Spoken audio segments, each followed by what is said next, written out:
রজব শাবানে বরকত দাও, রমজান মাসে গুনাহ জড়াও। রজব শাবানে বরকত দাও, রমজান মাসে গুনাহ জড়াও। সপ্তাহে জুড়ে তুমি বরকত দাও, জুমার দিনেতে গুনাহ জড়াও। জুমার দিনেতে গুনাহ জড়াও। আল্লাহুম্মা সাল্লি আলা সাইয়্যিদিনা মাওলানা মুহাম্মদ ওয়া আলা আলি সাইয়্যিদিনা মাওলানা মুহাম্মদ।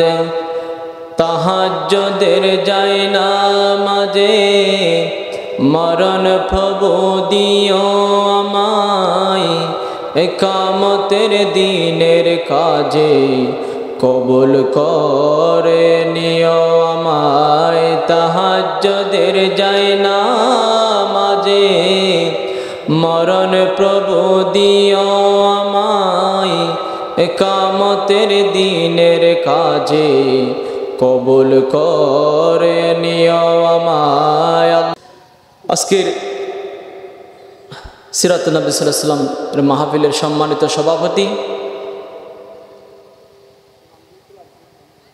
সভাপতি জনাব জহিরুদ্দিন আহমদ বাবার সাবেক চেয়ারম্যান হারবাং ইউনিয়ন পরিষদ, সভাপতি জনাব মাস্টার সরুর আহমদ প্রতিষ্ঠাতা হারবাং রাসূল জাকিল মাদ্রাসা, সভাপতি জনাব আব্দুল হক ফহরসন্দা হারবাং, সম্মানিত উলামায়ে কেরাম, মঞ্চে উপস্থিত আমার প্রিয় হুজুর জনাব হযরত মাওলানা সিরাজুল ইসলাম সাহেব, আমার আগে আলোচনা করেছেন আমার প্রিয় ছোট ভাই জনাব হযরত মাওলানা শহীদুল ইসলাম আজাদ সাহেব, উপস্থিত উলামায়ে কেরাম, মুরব্বিয়ান আযম, অত্তলাকার জওয়ানি ভাইয়েরা, দূর দূরান্ত থেকে আগত মেহমানবৃন্দ ও আমার ছাত্ররা, পর্দার আড়ালে সম্মানিতা মা ও বোনেরা, আমি আনুষ্ঠানিকভাবে আপনাদেরকে আবার সালাম জানাচ্ছি। আসসালামু আলাইকুম ওয়া রাহমাতুল্লাহি ওয়া বারাকাতুহু। শুরুতে সেই মহান আল্লাহ সুবহানাহু ওয়া তাআলা দরবারে শুকরিয়া আদায় করছি যে আল্লাহ রাব্বুল আলামিন অত্যন্ত মেহেরবানি করে দয়া করে আমাদেরকে আজকের মাহফিলে আসার বসার সুযোগ দান করেছেন। সেই শুকরিয়াতে সবাই পড়ি আলহামদুলিল্লাহ। আমরা পড়ি রব্বানা লাকাল হামদ হামদান কাসীরান তাইয়িবান মুবারাকান ফীহি ইয়া রাব্বি লাকাল হামদু কামা ইয়ানবাগি লিজালাল ওয়াজহিকা ওয়া আযীম সুলতানিকা। আমরা কার প্রশংসা করলাম? আল্লাহ। লক্ষ কোটি দরুদ পেশ করতেছি বিশ্ব মানবতার মুক্তির দিশারি সরকার দু আলম নূরে মুজাসসাম, দুই জাহানের বাদশা আখির নবী বিশ্বনবী মুহাম্মদ রাসূলুল্লাহ সাল্লাল্লাহু আলাইহি সাল্লামের প্রতি। আসুন কোরআন হাদিস থেকে আলোচনা হবে, আমরা সবাই বুঝে আমল করার চেষ্টা করব। আমি আজকে আলোচনার বিষয় নিয়েছি জালিমের পরিণাম। জালেম যারা মানুষকে অত্যাচার করে, জুলুম করে, কষ্ট দেয়, তাদের দুনিয়াতেও তাদের পরিণাম কীরকম এবং কিয়ামতের ময়দানও তাদের জন্য জাহান্নাম রয়েছে। সবাই বলি নাউজুবিল্লাহ। আল্লাহ তাআলা পবিত্র কোরআনে ঘোষণা করেন বিসমিল্লাহির রাহমানির রাহিম। আলাম তারা ইলাল্লাযী হাজ্জা ইব্রাহিমা ফি রাব্বিহি আন আতাহুল্লাহুল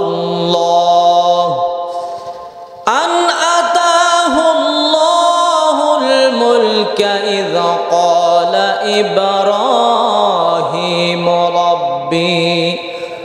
ইব্রাহিম রাব্বিয়াল্লাযী ইউহয়ী ওয়া ইউমীত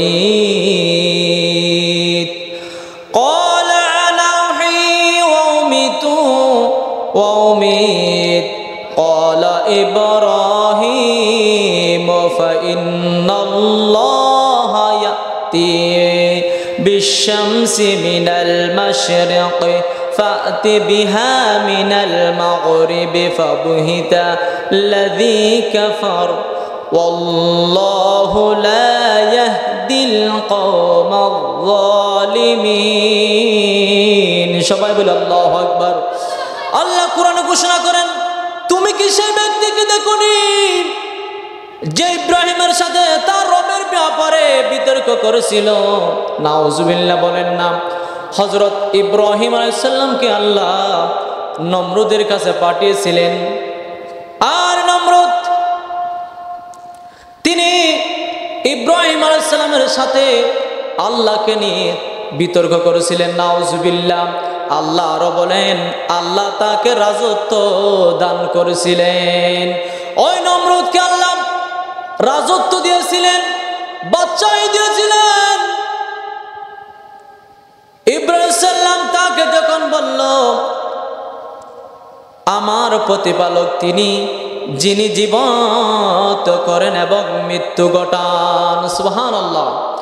হযরত ইব্রাহিম আলাইহিস সালাম যখন নমরুদের কাছে গিয়া, তুমি কি আমার আল্লাহকে চিনো? নমরুদ বলল, আল্লাহ আবার কে? আমি তো আল্লাহ। সবাই বলে নাউজুবিল্লাহ। সর্বপ্রথম যিনি খোদা দাবি করেছিলেন, আল্লাহ দাবি করেছিলেন, তিনি হলেন কাফের বাদশা নমরুদ। সবাই বলে নাউজুবিল্লাহ। তিনি বললেন, আমি ব্যতীত আল্লাহ কেউ আছে কি? তখন ইব্রাহিম সাল্লাম বললেন, আমার আল্লাহ তো জীবন দান করেন এবং মৃত্যু ঘটান, সুবহানাল্লাহ। ওই কাফের নমরুদ তিনি বলল, ওই জালেম বাদশা তিনি বলল, আমিও তো মৃত্যু ঘটাতে পারি এবং জীবন দান করতে পারি। সবাই বলি নাউজুবিল্লাহ। তখন তিনি কি করলেন? নমরুদ কিছু কয়েদি জেলখানা থেকে দুইজন ফাঁসির আসামি এনে তিনি কি করলেন? একজনকে ছুরি দিয়ে আঘাত করে জাগাত মেরে ফেললেন এবং আরেকজনকে মারার চেষ্টা করলেন এবং বললেন, মারলেন না, না মেরে তাকে ছেড়ে দিলেন। তখন নমরুদ ইব্রাহিম আলাইহিস সালামকে বললেন, আমি একজনকে মৃত্যু ঘটালাম, আরেকজনকে জীবন দান করলাম। সবাই বলে নাউজুবিল্লাহ। একথা বলার পরে হযরত ইব্রাহিম আলাইহিস সালাম বলল, ইব্রাহিম সাল্লাম বলেন, আল্লাহ সূর্য পূর্ব দিকে উঠান। নমরুদকে বললেন, আপনি দেখি কালকে সূর্য পশ্চিম দিকে উঠাতে পারেন কিনা। সুবহানাল্লাহ বলেন। নমরুদকে যখন বললেন, আমার আল্লাহ পূর্ব দিকে সূর্য উঠায়, তুমি নমরুদ তুমি যদি পারো পশ্চিম দিকে সূর্য উদিত করতে পারো কিনা দেখো। তখন সেই কাফিরটি, সেই নমরুদ হতবাক হয়ে গেল এবং আল্লাহ বলেন, ওয়াল্লাহু লা ইয়াহদিল কওমাল যালিমিন। সবাই বলে আল্লাহু আকবার। আর আল্লাহ বলেন, আল্লাহ জালিমদেরকে হিদায়াত দেন না। জালিমকে আল্লাহ হিদায়াত দেন না। ওই নমরুদ কি করলাম? তিনি তো কখনো পশ্চিম দিকে সূর্য উঠাতে পারবেন না। তখন তিনি কি করলেন? ইব্রাহিমের উপর জড়ো হলেন। ইব্রাহিমকে কিভাবে দুনিয়া থেকে বিদায় করবেন সেই চিন্তা তার মাথায় আসলো। ওই কাফের বাদশা নমরুদ কি করলো? হযরত ইব্রাহিম আলাইহিস সালামকে হাত পা বেঁধে আগুনের মধ্যে নিক্ষেপ করেছিলেন। নাউজুবিল্লাহ। আর চিৎকার করবেন নাউজুবিল্লাহ। ওই কাফের বাদশা নমরুদ হযরত ইব্রাহিম আলাইহিস সালামের কাছে কথাই না পেরে তাকে কি করলো? আগুনের মধ্যে নিক্ষেপ করলো। আর আগুনকে আল্লাহ রাব্বুল আলামিন নিষেধ করে দিয়েছেন। বিসমিল্লাহির রহমানির রহিম। কুল্লা ইয়া নারু কুনি বারদাও ওয়া সালামান আলা ইব্রাহিম। আল্লাহু আকবার। আল্লাহ আগুনকে নিষেধ করেছিলেন। আল্লাহ বলেন, আমি বললাম, হে আগুন, তুমি ইব্রাহিমের জন্য শীতল ও শান্তিময় হয়ে যাও। সুবহানাল্লাহ বলেন। আগুন কার কথা মানে? আল্লাহর কার কথা? আল্লাহর কথা মানে। আগুনকে আল্লাহ নিষেধ করলেন। 40 দিন পর্যন্ত ইব্রাহিম আলাইহিস সালাম আগুনের মধ্যে ছিলেন। ওই আগুন হযরত ইব্রাহিম আলাইহিস সালাম একটি পশমও পুড়তে পারে নাই। আল্লাহু আকবার। আগুন কার কথা মানে? আল্লাহর কথা মানে। এই জমিন কার কথা মানে? আল্লাহর। গাছপাতালি সব কার কথা মানে? আল্লাহর। সব কিছু আল্লাহর আইন মানে। আমরা চাই এই বাংলার জমিনেতে আল্লাহর আইন প্রতিষ্ঠিত হোক। কারা কারা চান তো আব্দুল আল্লাহকে দেখা। তাকবীর। কোরআনের আলো, মুসের আলো, বিপ্লব, ইসলামী বিপ্লব। নারায়ে তাকবীর। আল্লাহ সকলের হাত কবুল করুক। আমরা সবাই বলি আমিন। আগুন আল্লাহর কথা মানে, না হলে ইব্রাহিম ইসলামকে আগুনে ফেলেছিল। আগুনকে যখন আল্লাহ বললেন 40 দিন পর্যন্ত করে থাকার পরেও ওই আগুন ইব্রাহিম ইসলামের একটি পশমও পুড়তে পারে নাই। সুবহানাল্লাহ বলেন। নমরুদ বাদশা, জালিম শাসক, হযরত ইব্রাহিম সাল্লামকে খুব কষ্ট দিয়েছেন। আল্লাহ জালিমদেরকে কিভাবে ধ্বংস করে দেখেন। দুনিয়াতে যত জালেম বাদশা ছিল তাদেরকে আল্লাহ দুনিয়াতেও শাস্তি দিয়েছেন এবং পরকালেও তাদের জন্য শাস্তি রেখে দিয়েছেন। সুবহানাল্লাহ বলেন না।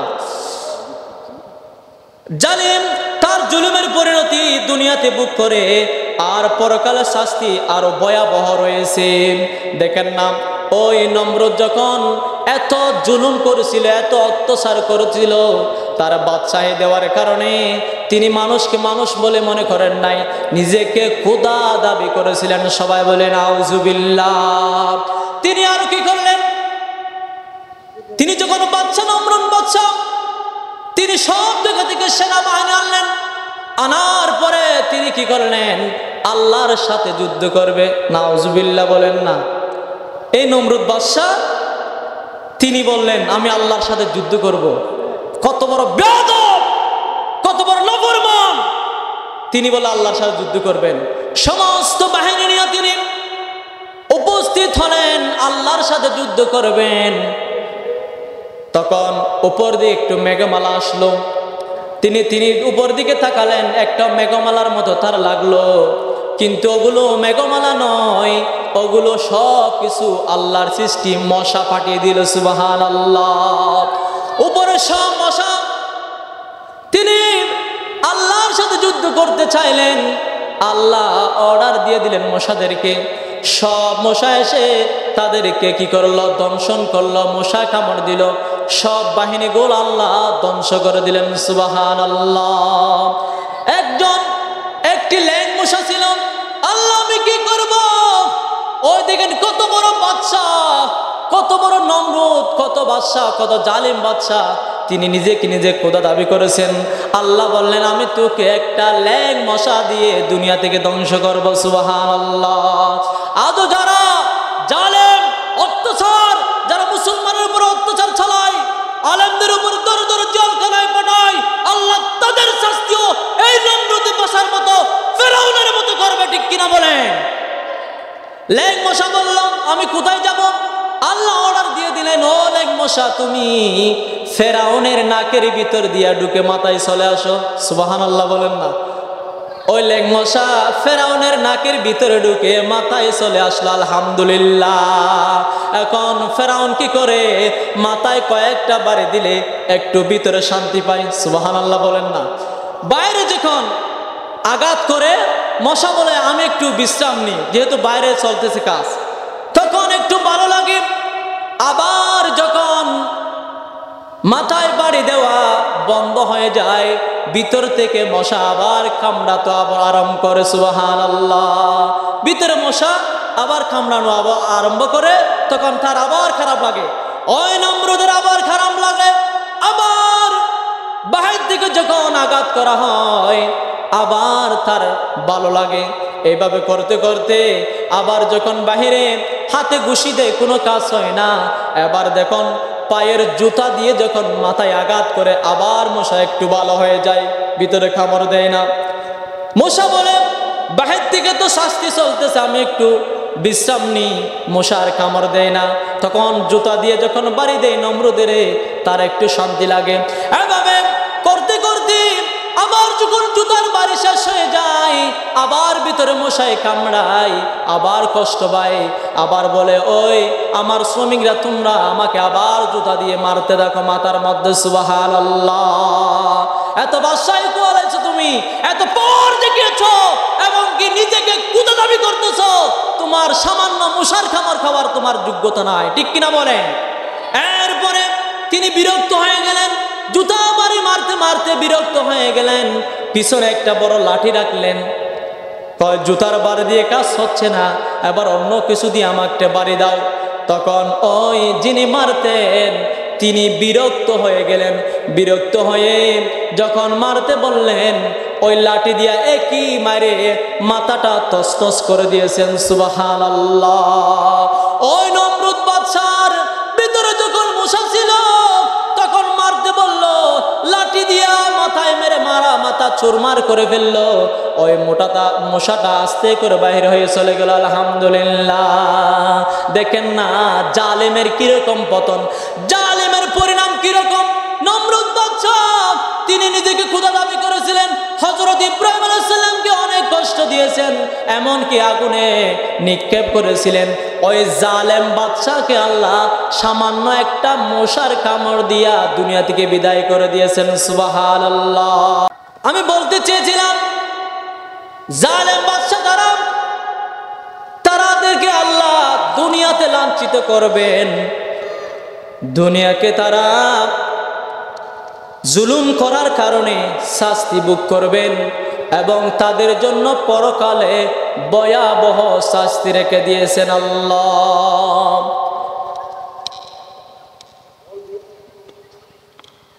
খেয়াল করেন, যারা বাদশাহী পেয়ে ক্ষমতা পেয়ে নিজেকে অনেক কিছু মনে করেছে, এমনকি অন্যায়ভাবে যাকে মনে চায় তাকে মামলা দিয়ে জেলখানা ঢুকিয়েছে, ঠিক কিনা বলেন?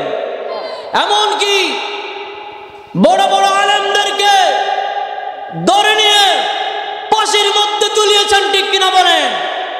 এমনকি আল্লামা দেলোয়ার হোসেন সাঈদীকে ইনজেকশনের মাধ্যমে তারা দুনিয়া থেকে বিদায় করে দিয়েছেন, ঠিক কিনা বলেন? আজ তারা কোথায়? যারা জুলুম করেছে, অত্যাচার করেছে, আল্লাহ এই জালেমের কারণে, জুলুমি করার কারণে আল্লাহ মজলুমের দোয়া কবুল করেছেন, তাদেরকে বাংলাদেশ থেকে পালিয়ে যেতে হয়েছে, ঠিক কিনা বলেন?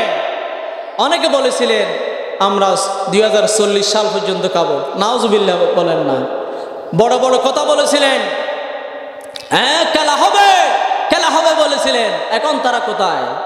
কোথায় আওয়ামী লীগ, কোথায় কাদের কাকা, কোথায় গেল ওই জালিমের গরম গরম কথা, ঠিক কিনা বলেন?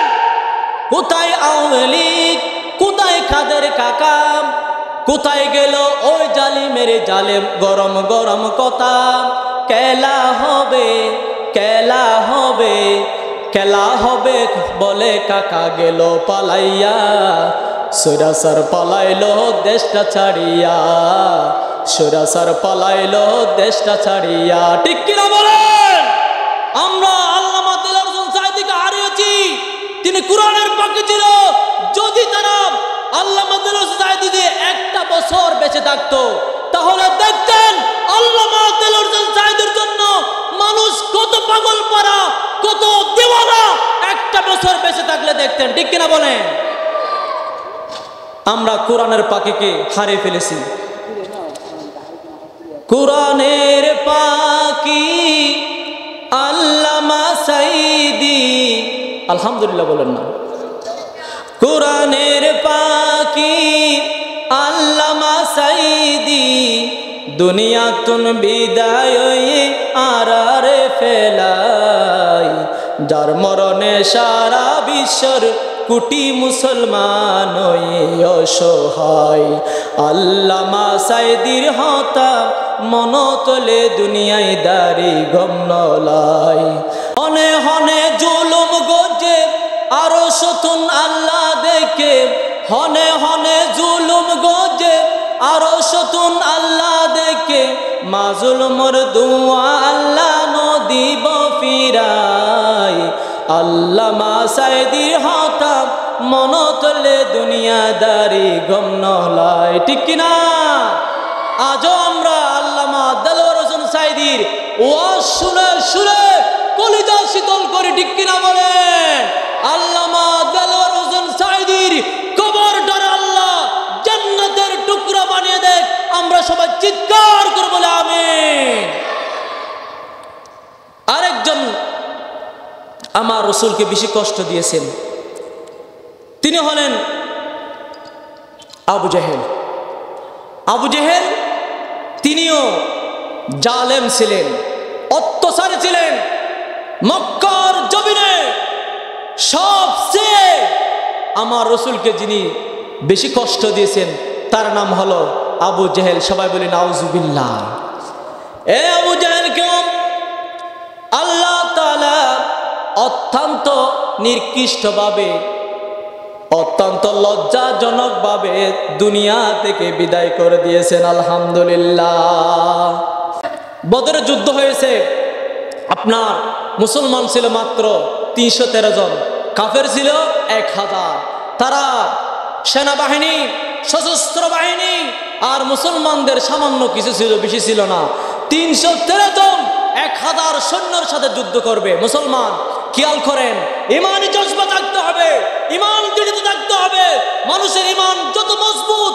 তিনি তত পাওয়ারফুল ঠিক কিনা বলেন এক সময় মুসলমানরা পৃথিবীতে সর্বশ্রেষ্ঠ ছিল একমাত্র তাকবীরের ধ্বনিতে নারায়ে তাকবীর নারায়ে তাকবীর আল কোরআনের আলো আল হাদিসের আলো এই তাকবীর দিয়া দিয়া সমস্ত কাফেরদেরকে ধ্বংস করে দিয়েছেন আলহামদুলিল্লাহ বলেন দেখেন না বদরের যুদ্ধে মাত্র 313 জন কোথায় 1000 এই 313 জন দিয়া ওই 1000 এর সাথে যুদ্ধ করে বদরের যুদ্ধে মুসলমানরা জয় হয়েছিলেন আলহামদুলিল্লাহ বলেন বদরের যুদ্ধে আবু জেহেল কে মারেছিল দেখেন না যারা জুলুম করে অত্যাচার করে মানুষদেরকে কষ্ট দেয় মক্কার জমিনে আমার রাসূলকে সবচেয়ে বেশি কষ্ট দিয়েছিলেন আবু জেহেল নাউজুবিল্লাহ এই বদরের যুদ্ধের জন্য আমার রাসূল বাহিনী ঠিক করতেছেন সেই মুহূর্তে দুইজন কিশোর আসলো যাদের নাম ছিল একজনের নাম মুআজ আর একজনের নাম হলো মুআওয়াজ দুজন ভাই দৌড়ে দৌড়ে আসলেন এসে আমার রাসূলকে বললেন ইয়া রাসূলুল্লাহ ইয়া হাবিবাল্লাহ আমরা দুই ভাইকে বদর যুদ্ধে যাওয়ার জন্য একটু অনুমতি দিয়ে দেন না সুবহানাল্লাহ বদর যুদ্ধে যাওয়ার জন্য অনুমতি না তোমরা তো ছোট তোমরা তো বদর যুদ্ধে যুদ্ধ করতে যাওয়ার মতো উপযুক্ত নয় কয় গেলে যেতে পারে বড়টা তখন আমার রাসূল বললেন তোমরা দুজন এখানে কুস্তি খেলো যে যাকে ফেলে দিবে যার শক্তি বেশি তাকে বদর যুদ্ধে যাওয়ার অনুমতি দেওয়া হবে সুবহানাল্লাহ তখন বড় ভাই মুআজ তিনিও তার ছোট ভাইকে নিচে ফেলে দিলেন ফেলে দেওয়ার সময় ছোট ভাই বড় ভাইকে বলল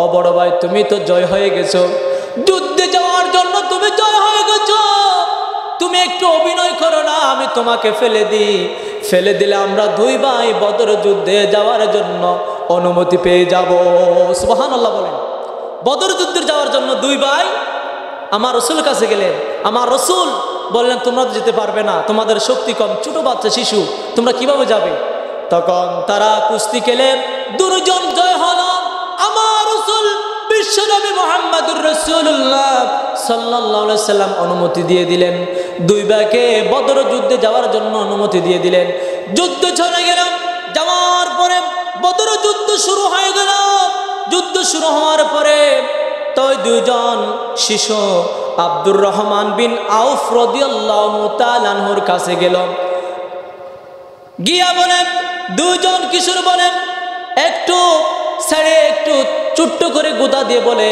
ও আমার চাচা যান আবু জেহেলকে একটু আমাদেরকে দেখাই দেন তিনি আশ্চর্যিত হয়ে গেলেন এত বড় বড় মানুষেরা ওই আবু জেহেল বড় বাদশা কাফেরের বিরুদ্ধে যুদ্ধ করতে চায় না, তোমরা কি করবা? কয় একটু দেখাই দেন না, আমরা শুনেছি মক্কার জমিনে আমার রাসূলকে সবচেয়ে বেশি কষ্ট দিয়েছেন আবু জেহেল, একটু দেখাই দেন না। আবার আরেক ভাই আরেকদিকে একটু নাড়া দিয়ে বলে, ও চাচা যান একটু দেখাই দেন না, আবু জেহেলকে একটু দেখাই দেন, না হলে আবু জেহেলকে হত্যা করব, না হলে আমি নিজে শহীদ হয়ে যাব। একথা বলতে বলতে আব্দুর রহমান বিন আউফ রাদিয়াল্লাহু তাআলা আনহু তিনি দেখতে পেলেন দূরের মধ্যে আবু জেহেলকে, কতগুলো মানুষের ভিড়ে আবু জেহেলকে দেখতে পেলেন উটের মধ্যে দাঁড়িয়ে বসে আছেন। সেই সময় তাদেরকে দেখিয়ে দিলেন, দুনো ভাইকে দেখিয়ে দিলেন ওই আবু জেহেল। বলার সাথে সাথে ছোট্ট দুই ভাই খোলা তরবারি নিয়ে ওইদিকে ছুটলো। আলহামদুলিল্লাহ, বদরের প্রান্তরে দৌড়ে দৌড়ে দুইজন ভাই গিয়ে এক কূপে প্রথমে আবু জেহেলের পা কেটে জমিনে পড়ে গেল। আলহামদুলিল্লাহ, যখন একটা ভাই দৌড়ে গিয়ে তলোয়ার নিয়ে আবু জেহেলের পায়ে আঘাত করলো, সাথে সাথে পা কেটে জমিনে পড়ে গেল। আল্লাহু আকবার! কত বড় কাফের ছিল, কেউ সাহস করতেছে না আবু জেহেলের সামনে দাঁড়ানোর জন্য, অথচ আল্লাহ তাদেরকে জালেমদেরকে কিভাবে শেষ করে দিচ্ছেন সেটা খেয়াল করেন। কত অপমানজনক ভাবে দুইজন কিশোর গিয়া আবু জেহেলকে শেষ করার জন্য চাচ্ছেন। এবং এরপরে যখন দেখলো পা কেটে পড়ে গেল আবু জেহেলের সন্তান ছেলে ইকরামা, তখন এই অবস্থা দেখলেন। দেখার পরে ইকরামা দৌড়ে গিয়া ওই বড় ভাই মুআজের হাতের মধ্যে কূপ দিয়ে দিলেন। কূপ দেওয়ার সাথে সাথে মুআজের হাত কেটে চামড়ার মধ্যে ঝুলে আসে। মুআজের হাত কেটে গেল, মাত্র চামড়ার সাথে ঝুলে আছে, হাতটা এরকম বেশি নাড়াচাড়া করতেছে। এর জন্য বড় ভাই মুআজ তিনি যুদ্ধ করতে পারতেছেন না, হাত নাড়াচাড়া করার কারণে মাত্র চাম জুড়ে আছে। এই অবস্থায় তিনি কি করলেন? কেমন ইমান দেখেন, কেমন মজবুত ইমান দেখেন। ওই বড় ভাই মুআজ কি করলেন? পায়ের মধ্যে হাতটা পায়ের নিচে রেখে এমন এক জুড়ে টান দিলেন, শরীর থেকে হাত আলাদা হয়ে গেল। আল্লাহু আকবার! আবু জেহেলের ছেলে ইকরামা তলোয়ার দিয়ে কূপ দেওয়ার কারণে বড় ভাই মুআজের হাত কেটে গেছে, পুরা কেটে গেছে, সামনে একটু চামে ঝুলে আছে। এটা দিয়ে যুদ্ধ করতে সমস্যা হচ্ছে বিদায় পায়ের নিচে হাত দিয়ে এমন জুড়ে টান দিল, হাতটা শরীর থেকে আলাদা হয়ে গেল। সবাই বলে আল্লাহু আকবার! এরপরে দুর্বাই এমন ভাবে যুদ্ধ করতেছেন, এমন ভাবে যুদ্ধ করতেছেন, ওই কাফের বাচ্চা, ওই জালেম বাচ্চা, ওই আবু জেহেলকে ওই জায়গায় বদরের প্রান্তরে দুনিয়া থেকে বিদায় করে দিয়েছেন। আলহামদুলিল্লাহ! আরো চিৎকার করবেন আলহামদুলিল্লাহ! কত বড় নেতা ছিল, কত বড় দাপট ছিল তার। মক্কার জমিনে কত জুলুম করেছেন, অত্যাচার করেছেন। আল্লাহ তাদেরকে ওই আবু জেহেলকে ছোট দুটি শিশুর মাধ্যমে দুনিয়া থেকে বিদায় করে দিয়েছেন। ঠিক কিনা বলেন? এই জন্য মুসলমান খেয়াল করুন, মুসলমান হুঁশিয়ার, কাউকে জুলুম করবেন না, কাউকে অত্যাচার করবেন না। যদি অত্যাচার জুলুম করেন তাহলে এই আবু জেহেলের মতো, নমরুদের মতো, ফেরাউনের মতো তোমাদের অবস্থা হবে। ঠিক কিনা বলেন? এখন দেখা যায় বাড়ির মধ্যে অনেকে, যার একটু শক্তি বেশি, সে বাড়ির জায়গা দখল করে ফেলে। এলাকায় যার পাওয়ার একটু বেশি, সে যাই মনে চায় তাই করে। ঠিক কিনা? কিন্তু যারা জুলুম করে, অত্যাচার করে, তাদেরকে আল্লাহ দুনিয়ায় শাস্তি দেন এবং পরকালও তাদের জন্য জাহান্নাম রয়েছে। এজন্য মুসলমান, হাদিস শরীফ এসেছে, আপনার হযরত মুসা আশআরী রাদিয়াল্লাহু তাআলা বর্ণনা করেন, তিনি বলেন রাসূল পাক সাল্লাল্লাহু আলাইহি ওয়াসাল্লাম বলেছেন, অবশ্যই মহান আল্লাহ জালিমকে সুযোগ দেন। বোঝা গেছে? যারা জালিম, যারা অত্যাচার করে, তাদেরকে সুযোগ দেন ওই অন্যায় করার জন্য। কিন্তু এরপর তিনি যখন তাকে পাকড়াও করেন, তখন তাকে ছাড়েন না। সুবহানাল্লাহ বলেন না। মানে আল্লাহ কিছু সুযোগ দেন, জালেমদেরকে ছেড়ে দেন, ছাড় দেন, যা ইচ্ছা তা করো, কিন্তু সময় যখন আসে এমন ভাবে পাকড়াও করেন তখন তাকে চালার মতো দুনিয়ার জমিনে কেউ থাকে না, কেউ থাকে না, কেউ থাকে না। ঠিক কিনা বলেন? দেখেন না, যা মনে চায় তা করেছিল। যখন সময় আসলো আর বাংলার জমিনে জায়গা হয় নাই, ঠিক কিনা বলেন, পালিয়ে যেতে বাধ্য হয়েছে। ঠিক কিনা বলেন? তাহলে জ্ঞান করেন, আল্লাহ জালেমদেরকে পছন্দ করেন না। আল্লাহ কোরআনের ভাষায় বিসমিল্লাহির রহমানির রহিম ইন্নাহু লা ইউহিব্বুল যালিমিন, আল্লাহ বলেন নিশ্চয় আল্লাহ জালিমদেরকে পছন্দ করেন না। আলহামদুলিল্লাহ বলেন। হযরত আবু হুরায়রা রাদিয়াল্লাহু তাআলা বলেন, প্রিয় মুহাম্মদুর রাসূলুল্লাহ সাল্লাল্লাহু আলাইহি সাল্লাম বলেছেন, তিন ব্যক্তির দোয়া আল্লাহ কখনো ফিরিয়ে দেয় না। আলহামদুলিল্লাহ। খেয়াল করবেন মুসলমান, তিনজন ব্যক্তির দোয়া আল্লাহ কখনো ফিরিয়ে দেয় না। এক নম্বর হলো ইফতারের সময় রোজাদারদের দোয়া। আলহামদুলিল্লাহ, যখন রোজা রাখে মানুষ, ইফতারের সময় যে দোয়া করেন আল্লাহ সেই দোয়া কখনো ফিরিয়ে দেয় না। দুই নম্বর হলো ন্যায়পরায়ণ শাসক, যে ন্যায় বিচার করবে, সঠিক বিচার করবে, সে যদি আল্লাহর দরবারে দোয়া করে আল্লাহ কখনো দোয়া ফিরিয়ে দেয় না। আর তিন নম্বর হলো মজলুমের দোয়া। মজলুম যখন হাত তুলে আল্লাহর দরবারে, আল্লাহ কখনো সে হাত ফিরিয়ে দেয় না। সুবহানাল্লাহ। দেখেন না, মজলুম যাদেরকে জুলুম করেছে, যাদেরকে অত্যাচার করেছে, যাদের মনে কষ্ট দিয়েছে, তারা যখন চোখের পানি ফেলে ফেলে আল্লাহর দরবারে কান্না করেছে, আল্লাহ সেই দোয়া কবুল করে নিয়েছেন। ঠিক কিনা বলেন? আল্লামা দেলোয়ার হোসেনের জন্য সারা বাংলাদেশের মানুষ কেঁদেছেন। ঠিক কিনা বলেন? এবং কেঁদে কেঁদে আল্লাহর দরবারে বলেছেন, আল্লাহ আল্লামা দেলোয়ার হোসেন সাঈদীকে যেভাবে হত্যা করেছে আল্লাহ, তুমি তাদেরকে সাথে সাথে পতন দিয়ে দাও। ঠিক কিনা বলেন? সেই মুসলিমের দোয়া আল্লাহ কবুল করেছেন, যার কারণে বাংলাদেশ থেকে স্বৈরাচার শাসক পালিয়ে যেতে বাধ্য হয়েছে। ঠিক কিনা বলেন? এই জন্য মুসলমান যারা, আল্লাহ কোরআনে বলেন জালেমদের কোনো বন্ধু নেই এবং সুপারিশকারী নেই যার কথা গ্রহণ করা হবে। কিয়ামতের ময়দানে জালেমরা হবে অন্ধকার, সেদিন তারা কোনো তাদের বন্ধু পাবে না, সুপারিশ পাবে না, এবং তাদের জন্য কোনো সুপারিশ গ্রহণ করা হবে না। তারা সোজাসুজি আল্লাহর জাহান্নামে চলে যাবে। নাউজুবিল্লাহ। খেয়াল করেন, যারা অত্যাচার করে, জুলুম করে, আল্লাহ তাদেরকে দুনিয়া শাস্তি দেন এবং পরকালে শাস্তি রয়েছে। মূসা আলাইহিস সালামকে কষ্ট দিয়েছিলেন কারণ বড় সম্পদশালী ছিলেন। আল্লাহ কোরআনে বলেছেন সূরা কাসাসের ৭৬ নম্বর আয়াত, আল্লাহ বলেন কারণ ছিল মূসা আলাইহিস সালামের সম্প্রদায়ভুক্ত। মূসা, কেউ কেউ বলে কারণ ছিলেন মূসা আলাইহিস সালামের চাচাতো ভাই। তিনি অনেক সম্পদ ছিল, কিন্তু সে তাদের প্রতি জুলুম করেছিলেন। আমি তাকে ধন ভাণ্ডার দিয়েছিলাম, যার চাবিগুলো বহন করার জন্য একদল লোকের পক্ষে কষ্টকর ছিল। দেখছেন, শুধু কারণের সম্পদের চাবি বহন করার জন্য একটা দল ছিল, বড় দলেটা ওই চাবিগুলো পর্যন্ত বহন করতে পারতো না, এতগুলো সম্পদ।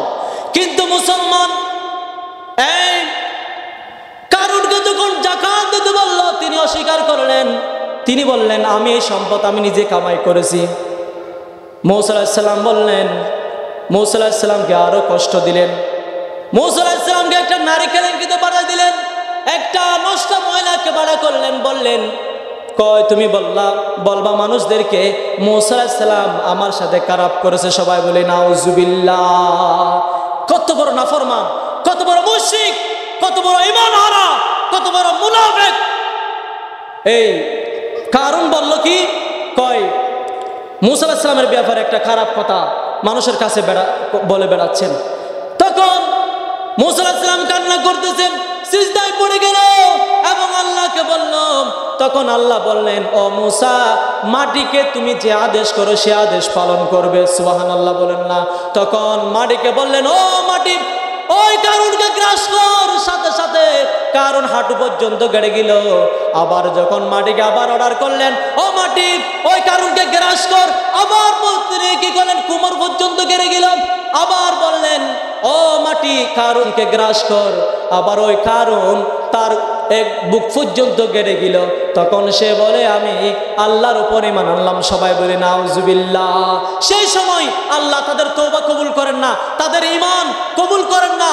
মুসলমান সেই সময় যে মূসা আলাইহিস সালামকে কষ্ট দিয়েছেন এবং মিথ্যা অপবাদ দিয়েছেন, আল্লাহকে বললেন, ও আল্লাহ, মূসা আলাইহিস সালাম বলেন, মাটির সাথে এই কারুনকে গাড়িয়ে দাও। ও আল্লাহ তাআলা মূসা আলাইহিস সালামের দোয়া কবুল করে কারুনকে গাড়ি দিয়েছেন। শুধু কারুনকে নয়, কারুনের যত সম্পদ ছিল সমস্ত সম্পদ আল্লাহ জমিনের নিচে গাড়িয়ে দিয়েছিলেন। সবাই বলে আলহামদুলিল্লাহ। আরো জোরে বলে আলহামদুলিল্লাহ। এই জন্য মুসলমান আসুন, ক্ষমতা থাকলে, টাকা পয়সা থাকলে অহংকার করবেন না, মানুষদেরকে কষ্ট দিবেন না, জুলুম করবেন না, অত্যাচার করবেন না। ক্ষমতা আছে বলে মানুষদেরকে জিয়াল গালায় ঢুকাবেন না, মামলা দিয়ে হামলা দিয়ে অত্যাচার করবেন না। মুসলমান আজকের আলোচনা থেকে শিখে নাও, যারা অত্যাচার করেছে, জুলুম করেছে, আল্লাহ তাদেরকে দুনিয়াতে কষ্ট দিয়েছেন, দুনিয়াতে অপমানজনকভাবে মৃত্যু দিয়েছেন এবং তাদের জন্য পরকালে জাহান্নাম রয়েছে। ঠিক কিনা বলেন? আল্লাহ আমাদের সকলকে বুঝে আমল করার তৌফিক দান করুক। ওয়া মা তৌফিক ইল্লা বিল্লাহ। আসসালামু আলাইকুম ওয়া রাহমাতুল্লাহি ওয়া বারাকাতুহু।